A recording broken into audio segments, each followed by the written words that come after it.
Hello everyone. Welcome back to Guide Pro.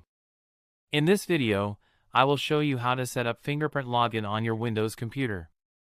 If you want to unlock your PC faster and more securely, this method will help you do it easily. So let's get started.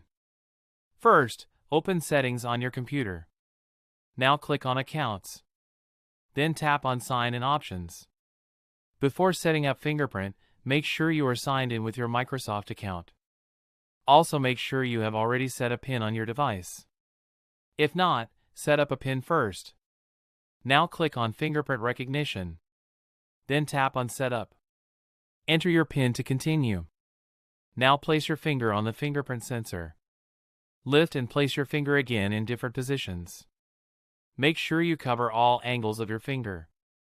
This helps Windows recognize your fingerprint more accurately. Once completed, your fingerprint will be saved. Now you can use your fingerprint to unlock your PC quickly.